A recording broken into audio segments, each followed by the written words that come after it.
संध्या का समय था, सूरज ढल रहा था और आकाश में लाल, नारंगी और बैंगनी रंगों का एक सुंदर मेल दिखाई दे रहा था।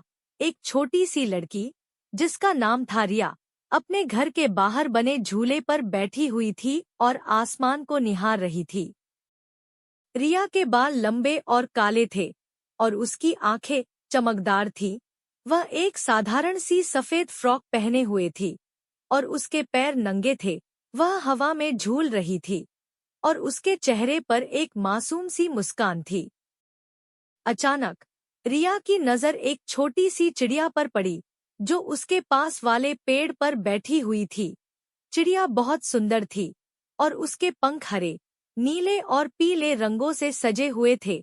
रिया ने चिड़िया को देखकर मुस्कुरा दी और उससे बातें करने लगी।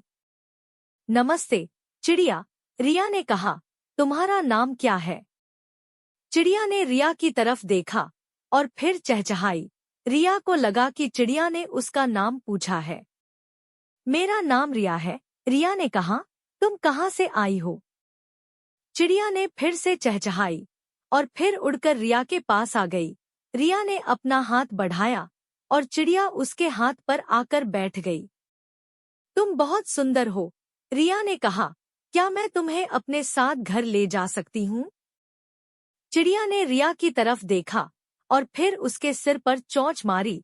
रिया को लगा कि चिड़िया ने उसकी बात मान ली है। रिया खुश हो गई और चिड़िया को लेकर अपने घर के अंदर चली गई। उसने चिड़िया को एक छोटा सा पिंजरा दिया और उसमें पानी और दाना रख दिया। रिया ने चिड़िया का नाम चिंकी रखा और हर दिन उसके साथ खेलती थी।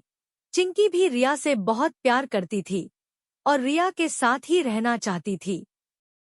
एक दिन रिया के पापा ने चिंकी को पिंजरे से बाहर निकाल दिया। चिंकी एक जंगली चिड़िया है, रिया के पापा ने कहा, वह पिंजरे में नहीं रह सकती, उसे वापस जंगल में जाना चाहिए। रिया को बहुत दुख हुआ, लेकिन वह जानती थी कि उसके पापा सही कह रहे थे।